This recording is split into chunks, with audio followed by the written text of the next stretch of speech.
Okay, so welcome everybody to Revolutionize Your Marketing with our very own John Petros Sr. I do here every Friday, 5 o'clock Eastern.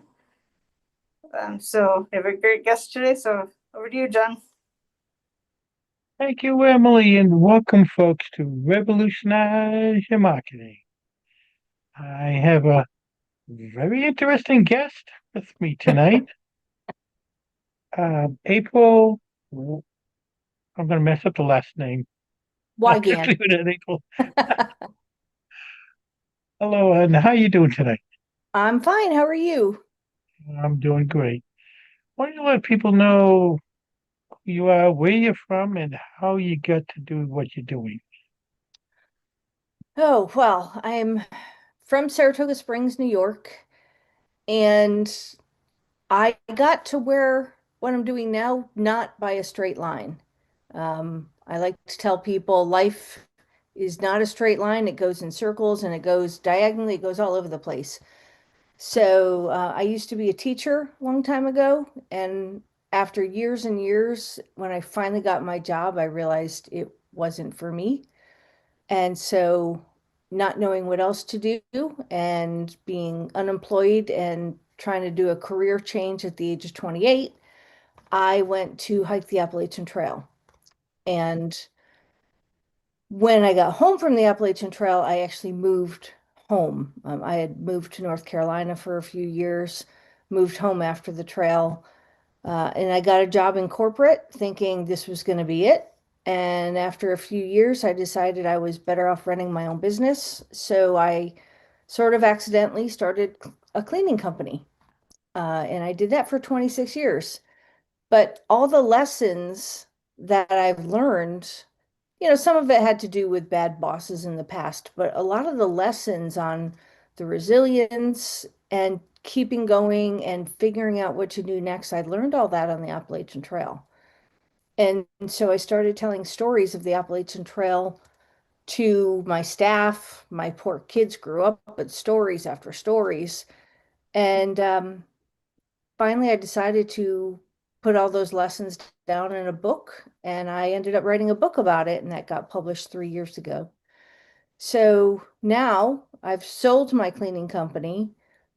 The book is written, and I got into speaking, so I can share all the lessons, both in running your own business and in Appalachian Trail everything.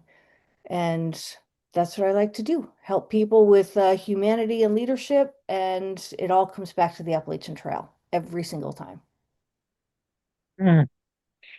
Well, that must have been an interesting trip to taking that trail. It goes Uh, what, from Carolinas to Maine, I think it it is. starts in northern Georgia. It at I don't even remember the state park. Why can't I think of it? Anyway, it starts at Springer Mountain in Georgia, and it travels. Nowadays, it's 2,197 miles all the way to Mount Katahdin in Maine. So And how long did that take? it took me about 6.5 months, but I was injured twice. Well, I was off the trail twice for 2 weeks. My grandmother died when I was down in Tennessee, and I came home, and it was right around my birthday, so I stayed home to celebrate with my family. And then I did eventually get back to the trail. And then when I was in Pennsylvania, I got injured, and I took about 2 weeks off in Pennsylvania.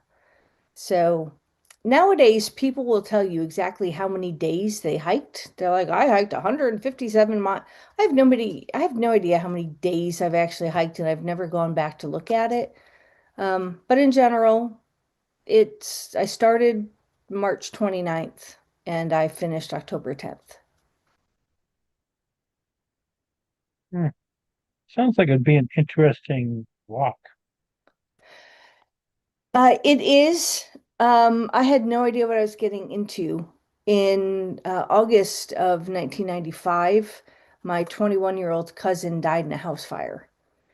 And at that point, I had been substitute teaching for 4 years, I graduated from college. There were no teaching jobs. I was a substitute.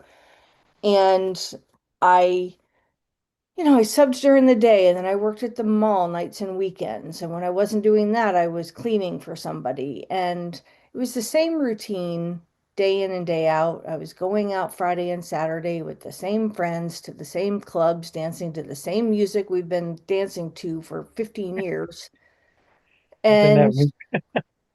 yeah, when my cousin died, it was just kind of a shock to the system. And I said, okay, I need to do something different, something drastic. And, my college boyfriend and I had broken up and nothing. I was still living with my parents. I mean, nothing in life was going according to my plan. And I heard about the Appalachian Trail. I learned about it and I was like, well, that sounds fun to do. Now, I had accomplished absolutely zero in my life at that point, or so I thought. And so why I thought I was just going to go buy a bunch of equipment and hike the Appalachian Trail when I've never backpacked before in my entire life. And I was going to be one of the successful ones, which is only about 20% that actually hike. I don't know why I thought I was going to be one of those, but I tried it and I got injured right away. Um, my boots were too small. I didn't get my boots fitted properly. And I got blisters on top of blisters on top of blisters, and I couldn't walk, and I ended up pulling muscles. It was just a disaster from the first day. And I did manage to walk 400 miles before I went home. Um, and I said, okay, well, that's that. So I moved to Charlotte, North Carolina to get a teaching job, and things down there were great. Um, I had an apartment. I knew a lot of people there. It was I had a built-in roommate. My sister's best friend needed a roommate, and I'd known her my most of my life, and she had college friends come down, and they had college friends come down, and there was like a group of 15 of us. So it was like an instant friend group, and I Mm. loved it, but I didn't like the teaching aspect of it. Um, I didn't like anything about the teaching aspect. So I said, well, I don't know what I'm going to do. I moved down here to get a teaching job. And that's when I realized, I remember I went to school one day and I sat in the car and we had to be at school by 7 and I got there at 6:55. And I remember sitting in my car watching the time click down minute by minute until the absolute last moment that I had to walk in the door. And that's when I realized, okay, you are 27 years old. You can do this for the rest of your life, or you can quit now because once you're in the teaching retirement system, it's really hard to get out. So I'm like, you either get out now or you stay doing this for 40 years. Take your pick. And that's the day I put my notice into work. And I hiked the Appalachian Trail really because I had no better options. I upgraded some equipment. Some friends drove me to Georgia, dropped me off at the trailhead, and said, see you later. I'll see you in 6 months. And off I went. And it was a much different hike the second time around. Um, I had prepared for it. I had practiced for it. I went hiking on the weekends, carrying like a 65-pound backpack just to get used to the weight. So the trip in 1998 was much better than my 96 hike.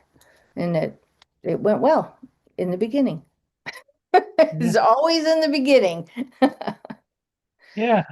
When you're not used to the hiking like that, it does get a little painful in the beginning. Yeah, when your body's not used to it, and you're carrying, so I think I was carrying about 45 pounds back then. Now, this is before lightweight equipment. We did not have phones because there were cell phones back then, but they were very big and bulky. Yeah. They weighed a lot, and there were no cell towers. So the few people that did bring their phones with them ended up sending them back. Um, so, I called my parents when I got to town, that type of thing. That was planned. But Yeah. really, it was going off into the mountains, into a trail, and following the next white blaze one after another, until you eventually got to Maine 6 months later. So, I don't know. I mean, I could read the whole book to you, Yeah. read all the stories to you, but I don't want to take up a month of your time. So, What was it with rain and things? well, the saying goes, you can't get to Maine if you don't hike in the rain. So, if it was raining, you hiked in it. I mean, if you were in the middle of a major storm, if you could get to town and stay in a hostel, you tried to do that. There were some days when we just spent an extra day in a shelter and said, no, we're not going out in that. Um, but for the most part, we all had rain gear, and you just put on your boots, put on your rain gear, and get going.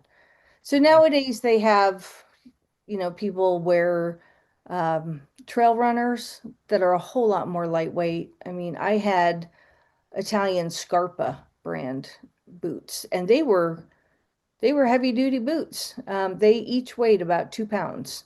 Um, they were Wow. they were great. I didn't have any problems with my feet this time, but they were heavy. And they say 1 pound on your foot is about the equivalent of 5 pounds on your back. So to have 10 pounds on each foot, no, 2 pounds on each foot is a lot of weight. It's like an extra 20 pounds on your back you're carrying. But Yeah. at the time, that's what everybody did. You had big, heavy hiking boots. So, um, Yeah. So was it like a small group that you were hiking with? well, no, it's kind of like going to school on the first day of school by yourself. You walk into school and you don't know anybody. And then when you Yeah. get to homeroom, you meet a few people, and then you have your first, second, and third classes, and you meet a few more people. And by the time you get to lunch, midway through the day, you recognize a bunch of people, and then you become friends. And hiking is very much like that. So on the second day, I met up with two guys. Um, their names were Night Grumbler and Sugarfoot. I'll get to those names in a minute. Um, and they cracked me up. They were Mm. young kids, 20, 21 years old, and I didn't grow up with brothers, and they just made I never stopped laughing when I was with them. So they became like my brothers, and the three of us made plans to walk to Maine together. But they ended up getting off the trail, one after about 3 weeks, and then another one after about 5 weeks. And then I was off by myself again. And then I met up with another group of people. So I hiked by myself, but with people all the time. Yeah. Um, Yeah. I'm sure you bump into different people along the route. But yeah, and so when I started on March 29th, it turns out that two of those people that I started the day with, without knowing I started the day with them, finished on October 10th with me. It's mm, just, I may not have hiked with them every day, but we'd start out at the same spot, we'd end at the same spot. They'd go into town and maybe take a day off, so I'd get ahead of them. And then I'd go into town and take a day off, and they'd jump ahead of me. And so you play Frogger the entire time on the trail. And you really do develop some really close friendships. You may not even know their real yeah. name, what they do, where they're from, but you know whether they're good people. You know what their favorite food is. You learn a lot about these people. And I was a shelter rat. I did carry a tent, but I didn't sleep in it all the time. I really preferred the social aspect of the shelter. And when it rains, the saying goes, the shelter's not full until everyone's in it. So I remember one shelter we were in, it's supposed to sleep 6 or 7 people, and we had about 12 people in there because it was raining so hard and everybody just wanted to stay dry. So we went to sleep, and I literally woke up nose to nose with the guy next to me. So it's just the way it is. So Yeah. you get It close. sounds like it'd be a heck of a time. Yeah. Um, it's different for everybody. Some people use it as a 24-hour, 6-month long party. I did not fit into that group. Some people used it as, hey, I'm finally retired. I've wanted to hike this my entire life. So I didn't fit in with that group either. Um, I fit in with the group that was really, hey, I'm out here to hike this. I don't really know the reason why. I kind of want to do it, like, but I've never wanted to do it my whole life. I just want something, I need to do something different and exciting and get this out of my system while I have time to do it. So those were my people. Those, I Yeah. mean, we ran into all the other, there's lots of groups out there. You find nowadays they call it a tramily, you're a trail family. We didn't call it that back then. But you do have your little groups. And I knew who Yeah. I fit with and who I didn't. I know it's its own society, it's its own it has its own communication on the trail. It's an interesting little community of its own. And until you're Yeah. part of that community, it's really hard to understand. So, And it gave you a lot of experiences and stories that you put into a book too, which was good. yeah, What what's the name of the book? the name of the book is called Trail Gimp. Hello. Uh, there you go. There There you you go. go. Trail Gimp. So, on the Appalachian Trail, you don't really use your real names. You get assigned Yeah. a trail name, and um, it's not something you pick for yourself. It's usually something that somebody gives to you based on your idiosyncrasies. So, Night Grumbler became Night Grumbler because he used to mumble in his sleep all night long. He would talk in his sleep. Sugarfoot was addicted to candy and he would eat candy at all any possible time. So he was Sugarfoot. And I was Trail Gimp because I had gotten that name on my 96 hike because I was limping all the time. So I just became the original Trail Gimp. And so when I hiked in 98, I decided to keep the name because people had already known me as that. And Yeah. that's my official trail name. So it's kind of like an alter ego. Um, it was really weird having like answering to a different name. Um, I can't state that enough. It's really weird identifying yourself with a different name than the one you've been using for all of your life. And Yeah. um, Trail Gimp became a really cool, I liked her. In reality, I was a little bit shy and unsure of myself, and I, I turned 28 shortly after I started. And, I had no idea what I was going to do for the rest of my life. None of my plans had worked out. And so my confidence level was down in the dumps. I had very little of it. I acted like I had it, but I really didn't. And Trail Gimp was Trail Gimp was confident and she was funny and she was outgoing and she would talk to people. And I really liked Trail Gimp. And when I started identifying myself as Trail Gimp, I started adopting those personality traits that I really liked.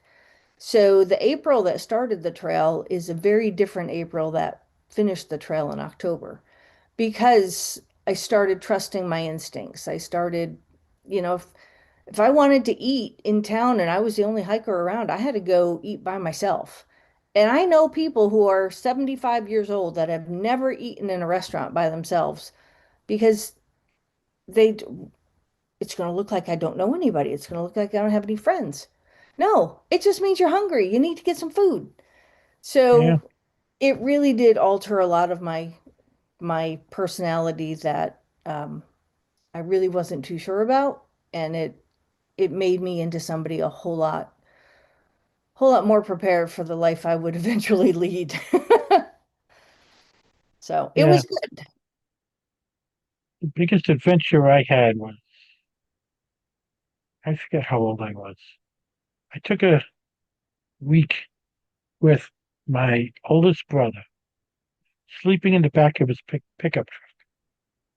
He had a cap on the back of it, like so we Yep. were closed in. And I remember it was mid-August. We woke up in the morning. We were up in New Hampshire, and wake up, and it was like 80 degrees in the morning, something like that. So I was going to put on shorts and a t-shirt. He goes, you might want to put sweatpants on and a sweatshirt. I looked at him like he was crazy. Right. It's like almost 80 degrees out here. Why am I putting sweats on? Uh, He goes, look at that mountain over there. Yeah. See the white on top? Yeah. That's snow. That's where we're going. We drove up Mount Washington oh on yeah, the auto road. That that is a fun road, let me tell you. it is. That I've driven up that thing twice, and it is. I do not like it. That is a scary road to drive up if you're a passenger, because you're right on the edge of that cliff, and you can yeah, see, you could see yourself dropping down 2,000 feet. Whereas the driver, he's paying attention to the road. He doesn't see that drop off quite so much. It is yeah. terrifying to drive that. And I remember getting up to the top, parked in the bottom parking lot. You got these long flight of stairs to go up, and it was so windy. I was holding on to the railing on one side with both hands. And yeah, it is an interesting place when you get up to the top and you look at the picture. Midwinter, the lodge is one block of ice. Wow. The weathermen that are in the station up there, because there's a weather station up on top there, Oh yeah. they they live in the lodge, but the building where they work for the weather, I forget, it's like 200 feet, something like that. Yeah. But the building's a block of ice. There's no way they're coming out. Yeah. There's a tunnel that goes from the lodge over to the weather station. It's an underground tunnel that they walk through because they Yeah. can't go outside. No, Mount Crazy, Washington is a unique place. but it was fun. I got lucky when I got there because a whole bunch of us hiked up that day. And when we got to the summit of Mount Washington, it was 50 something degrees. I want to say it was 54 or 56. And we had 90-mile views. It was absolutely beautiful up there. And the next that night, we stayed up there. We got some food. We sent some postcards out because they have their own post office up there. Yeah. And then we hiked over to Mount, I want to say it's not Mitchell. Mitchell's down North Carolina, Mount Madison. And we were staying at the Madison Springs Hut. And it had started to rain on our walk over to Madison. And we ended up sleeping at Madison Springs Hut. There were, I think, 17 of us, 20 of us or something. And we woke up in the morning and we heard the weather report from Mount Washington. And I mean, we were just up there on a perfect day. So when we heard visibility 10 feet, we just cracked up laughing because we made it on such a beautiful day. And when we left Madison Hut that morning, I thought that was going to be the day I was going to die. Um, we have hiking poles, the rocks, it had rained, but it had now frozen, so the rocks were slippery. The whole mountain is granite. I mean, everything in the White Mountains is all granite. And I was sure I was going to fall into a little crevice or my hiking poles were slipping. At that point, I had pulled my hip flexor, and so I couldn't walk very well. I was limping all the time. And I remember crying that entire day. I don't cry now for anything because nothing will ever scare me as much as that day. My whole family's like, you don't cry. I'm like, you don't understand. Nothing beats the Appalachian Trail when it comes to crying. So I can't remember last time I actually cried about anything because nothing can be that bad. Nothing is that bad. I'll never forget it. Well, let's pull the curtain now on from wilderness life to business life. How was it? How did you end up with a cleaning business, and how did that go? Okay, so I loved living in Charlotte. I loved living in North Carolina. I had friends down there and everything was going great. But when I finished the Appalachian Trail in Maine, my parents came up to Maine to pick me up and brought me back to Saratoga Springs just to kind of rest and learn how to fit back into a regular society. And I had my high school reunion that year. So I stayed in town for a few weeks. And one of my best friends from high school suggested we get together and hang out. And I said, well, I have a friend from the trail with me. And he said, okay, well, you bring your friend, I'll bring my friend. And his friend was Brian. And Brian and I hit it off really well. And I was like, well, this is just great, but I don't live here. Uh, I live down in North Carolina. And I did go back to North Carolina after a few weeks, but he just kept calling. And I came home for Christmas and he picked me up at the airport. He made me meet his parents. And we ended up meeting halfway in Virginia in Washington, D.C. for Valentine's Day.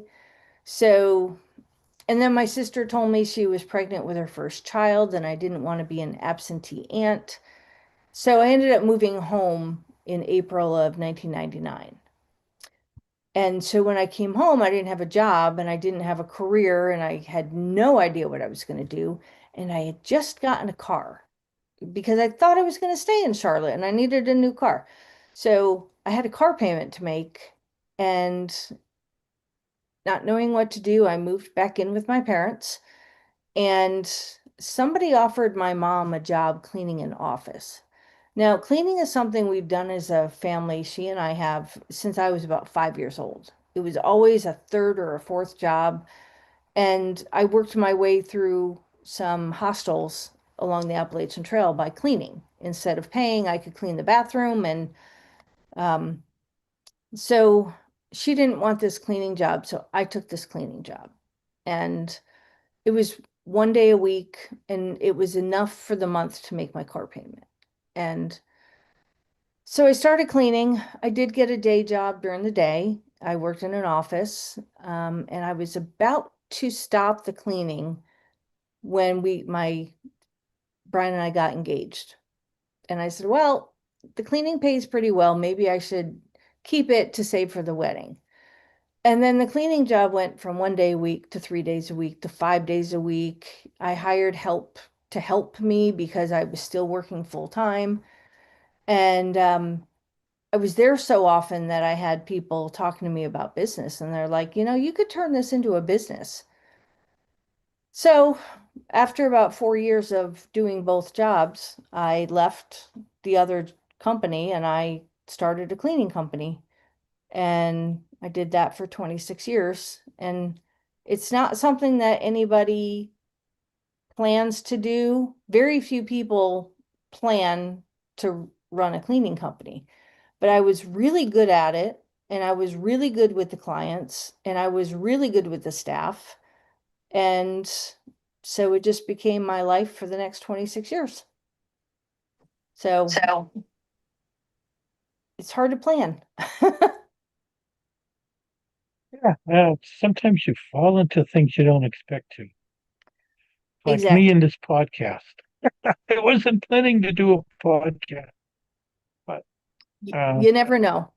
yeah, I've been of the opinion that when opportunity knocks, you need to open the door. yeah, So I've even when you don't realize it's an opportunity, you have to do something with it. So, I don't know. Shortly after my book got published in 2023, and shortly after that, just from the process of writing and kind of reliving some moments, I realized the cleaning company wasn't really what I wanted to do anymore. It was kind of running on autopilot, and I thought about selling it, or not selling it, but I had staff offer to take it over, but I didn't want to be an absentee owner. A cleaning company is very personal. Even if you're cleaning businesses, you're still in people's spaces. And I just Yeah. feel it's a company where the owner really needs to be involved. So, somebody introduced me to a bigger cleaning company who wanted to buy out smaller companies. And he and I chatted and we got along really well. And it took a couple of months of meetings, but we came to a number. And so I wasn't really looking for it. I was like keeping my ear out, but I wasn't actively searching for a buyer. It just sort of happened organically. And I said, okay, well, this sort of thing doesn't happen all the time. So I got to pay attention. So Yeah. I I sold my remember company. years ago, I was helping my wife. I don't even know how she got the job. We had an attorney's office that we used to clean. We had the keys to open it up at night. You went in at night when nobody was there, and we cleaned it. And I think we did it for a good year. And then I don't know if they just closed the office or they moved somewhere else. Um, it was kind of interesting, but it was also boring. Yeah. Um, Yeah. It is kind of the same thing. And the problem with that, some of the offices we were doing were every day. So unless I had staff, I couldn't take a vacation because you had to be there all the time. So yeah, staff was the first thing I was like, I'm going to need to figure this out really quick. So, like I was cleaning for that first job and it was 5 days a week. And my husband and I got married. And I was like, what am I going to do for my honeymoon? And luckily my mom had come with me enough that she's like, don't worry about it. I'll take care of it. And I had just hired my first employee a few weeks before that. So the new employee and my mom worked together and they got all the offices done. Um, but it was just when you find out you're good at something, you should do something with that.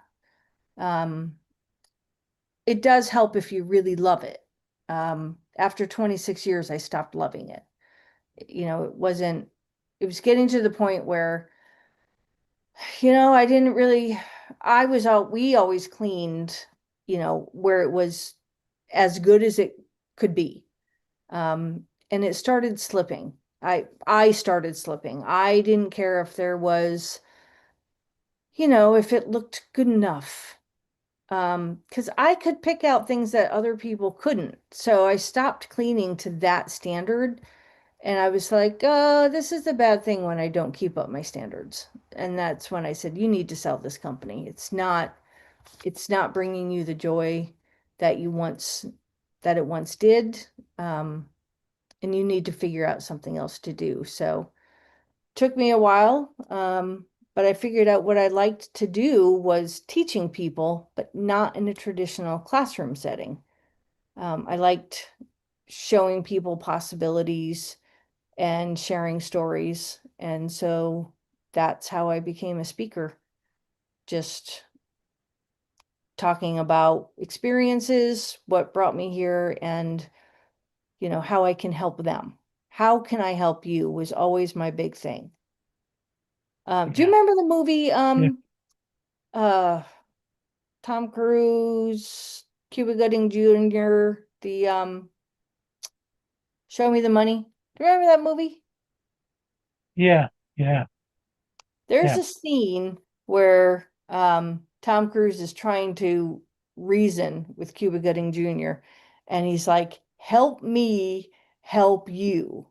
And I feel like that should be one of my taglines because, you know, Yeah, help me help you. I would love to help you, but you got to help me a little bit by, answering some of these questions or admitting that you need help or whatever. But I've always remembered that.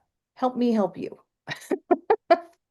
yeah, yeah. I mean, I kind of do the same thing. Um, when I take on a new marketing client, I got a form that for them to fill out, and it asks some things that they probably wouldn't think of that are kind of important for a Right. marketing person to know. So that's kind of like the same thing. Yeah, Answer these questions for me so I can help you. exactly. And that saying probably fits in with almost every business, Yeah. Um, pretty I much. think Huh? it does. It's pretty universal.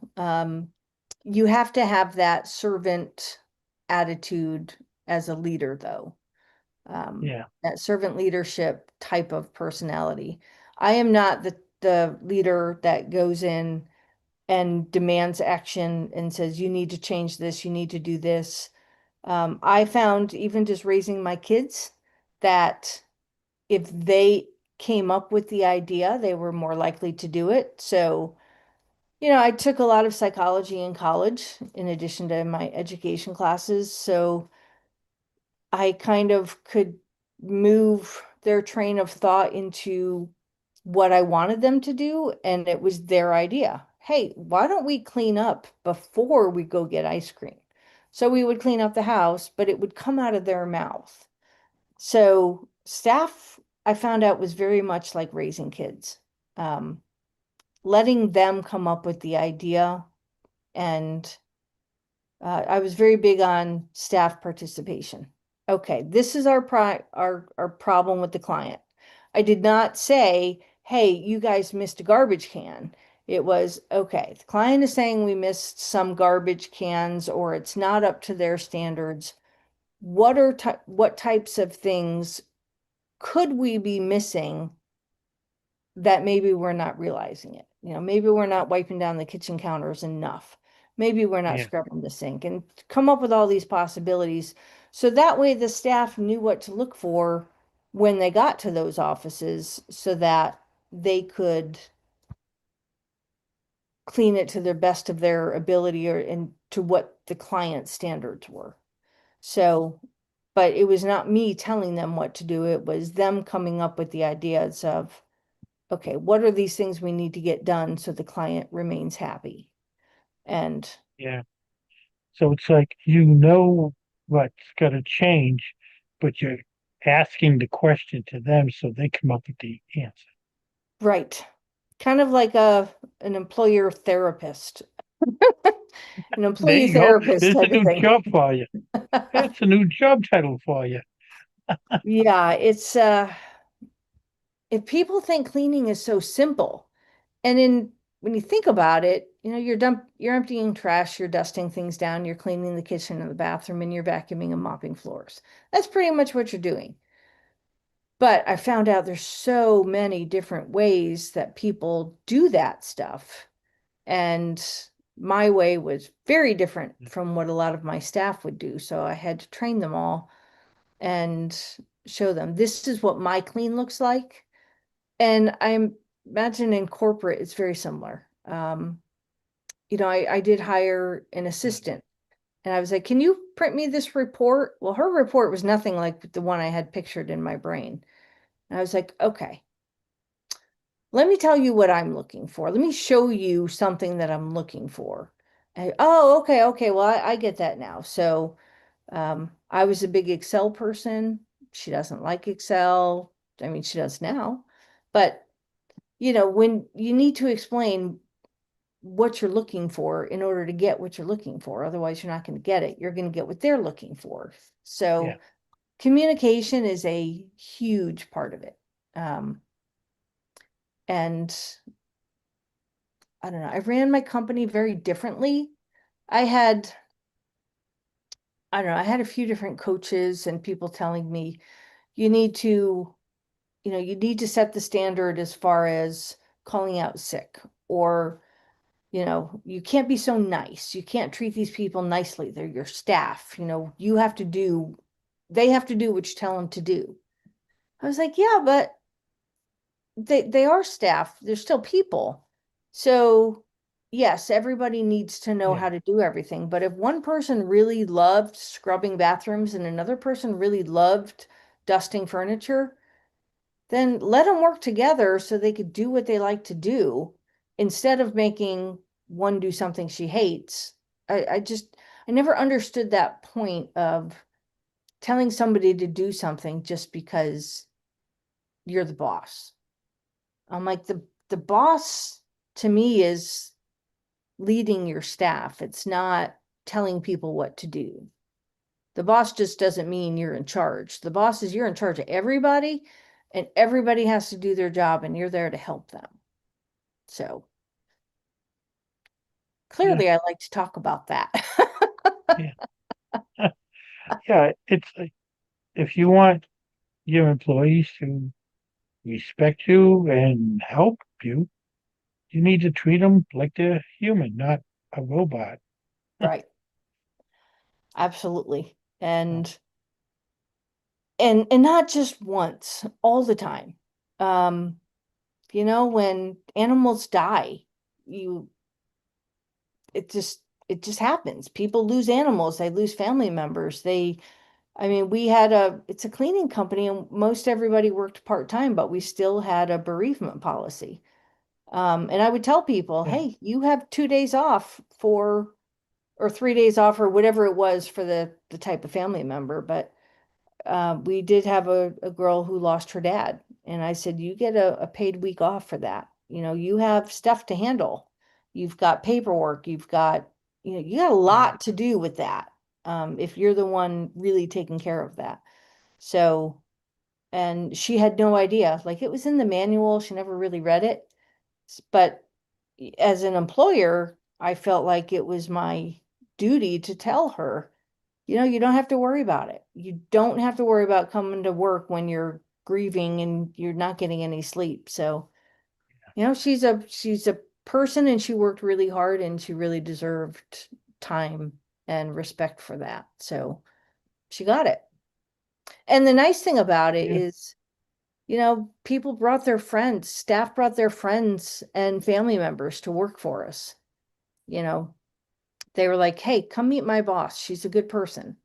She's not going to screw you over like some of these other companies. So Yeah. my turnover was low. Most of the time I didn't have to go crazy with ads looking for staff because they just kind of came in, and we would just build organically like that. So uh, I don't know if it's luck. Yeah. It's, Yeah. well, it basically comes down to how you treat your employees. And if they respect you enough, then they'll go out and get the people for you. Yeah, I don't understand the other type of leadership where you're just the boss and you're ordering people around, and when people stop respecting you, they don't people don't want to work for somebody they don't respect. So I just don't understand it. I'm like, work with your staff. Work with your staff. If they have a problem, um, help them solve it. Whatever the problem, it could be family, it could be work related, it could have to do with a broken down car. Help where you can. And Yeah. I had two girls who were in abusive relationships, and they were old enough, they didn't want to leave because they were scared, and the only thing I could do was offer resources. So I took them aside. I'm like, I can't make this decision for you, but here's people that can help you make a decision. You need to talk to these people. It's free. Here's all their phone numbers. Call them, and I will help Yeah. where necessary. I can't force anybody to do anything, but Yeah. if you see that at work, as a leader, it's up to you to help them. or to offer help where necessary, instead of Yeah. just turning a blind eye. So, I've had both types of employers. Ones that after work on Friday night, we go out to a bar and just party. Others, does he have to be here? yeah. But yeah, and one of them, I had a boss, my last boss actually. Um, he was a nice guy. He'd go to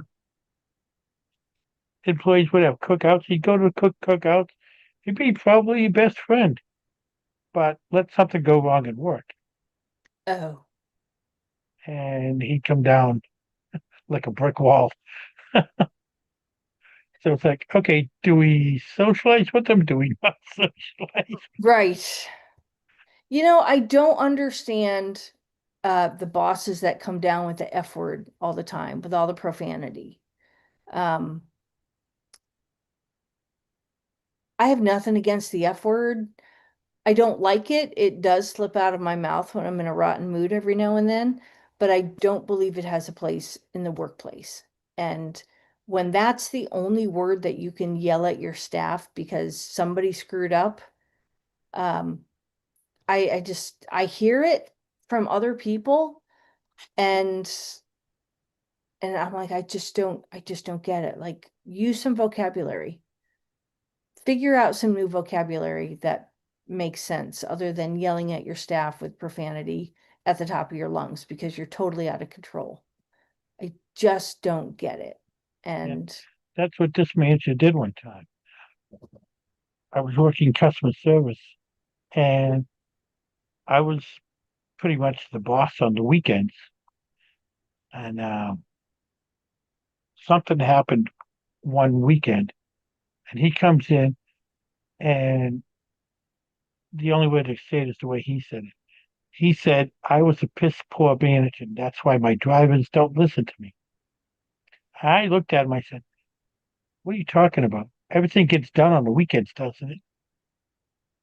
I mean, granted, I was salaried at the time, oh, and we put in an extra 2, 3 hours each day on the weekends to make sure all my paperwork was done because I was busy helping them out. But yeah. Everybody's got a he, different leadership style. I but then the just don't, next day he'd turn around and be like best friends. yeah. I don't understand that either. I had a boss like that, and I'm one that I kind of hold grudges. So don't hate me one minute and then expect me to be your best friend the next. And that drives me up a wall. So, I mean, that's my own issue, I guess, that I hold grudges and other people can just let it go and they start over the next day. There's something to be said for either one, but that's very confusing. That's really confusing Yeah, for staff when you're yelling at them with F words one minute, and then the next day they act like there's nothing wrong. And that's a communication issue. And that drives me up a wall. So yeah. But I don't he know. got put in his place one time, and it wasn't by an employee. It was with the local newspaper, and my wife was working for a company that was doing some of the work with the newspaper. And I was helping her out, and it was winter time. And her boss said, we don't climb snowbanks. And his thing was that they had paper boxes on the streets. And there was one that just, snow was just piled up in front of it. Couldn't get to it. Well, the following day, he came in to the office and he started screaming at me in front of everybody else. I just sat there and took it because I knew what was going to happen if I spoke up. Right. That would have been my last day at that job. And I liked it. I actually enjoyed it. I liked the people in the office I was in. Well, I went home that night, mentioned it to my wife.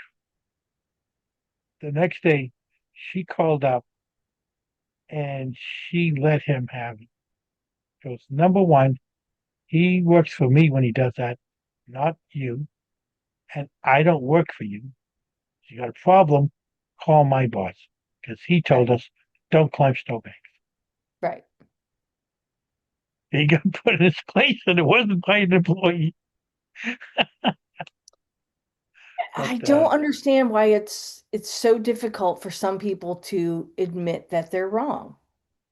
I yeah, I think that's a huge leadership trait that leaders need to have because I would tell all my staff all the time, and I'm like, I can't run this company by myself. I need you. You guys are important. If I take the day off, nobody notices. But if you take the day off, we still need to get that office cleaned. yeah, So you're just as important, if not more so than me. I need you on the front lines. So I yeah, had to explain to them that they were important.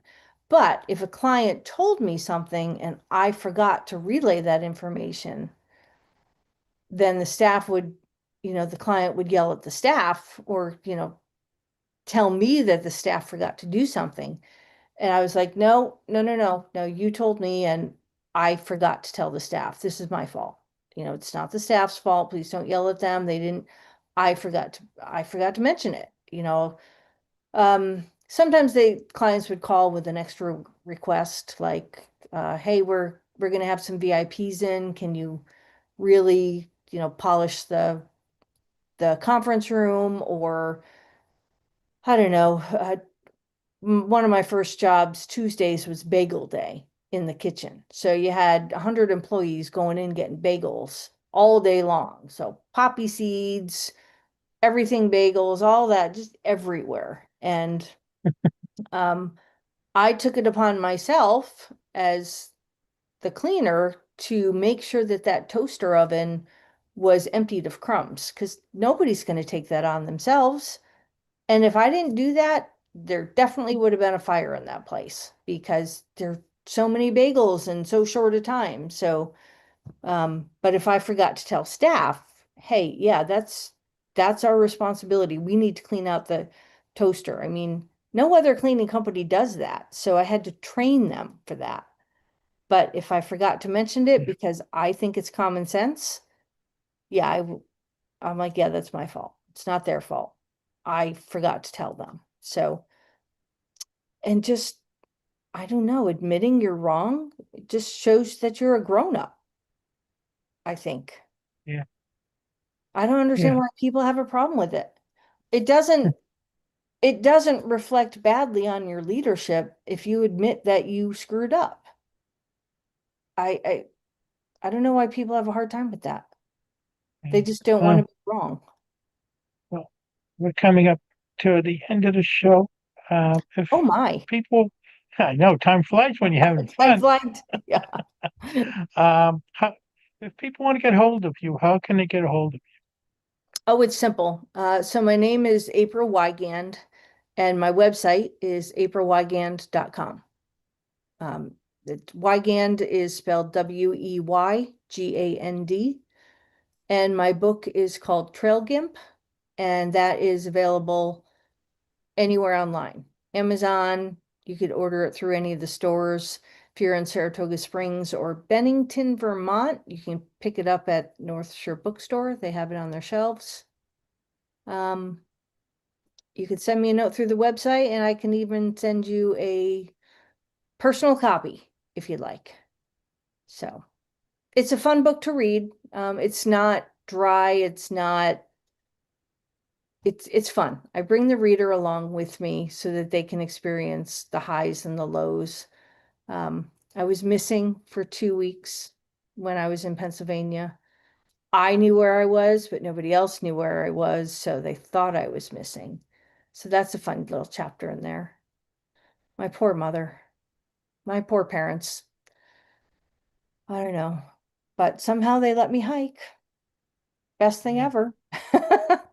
And you don't have to be on a long hike for that to happen. No. That happened with us one time. My mother was in a rehab, but it was a nursing home type of rehab. Yep. She used to have fluid built up in her lungs. I forget what they call it. And Oh, edema. Some sort of something edema. like that. Yeah. Yeah. And every time she knew that it was happening, so she could call us and we could get it taken care of. Well, she ended up in a rehab and she insisted that we went on vacation because we put vacations off because we were taking care of her. So she insisted that we go on vacation. Okay, fine. We went on vacation.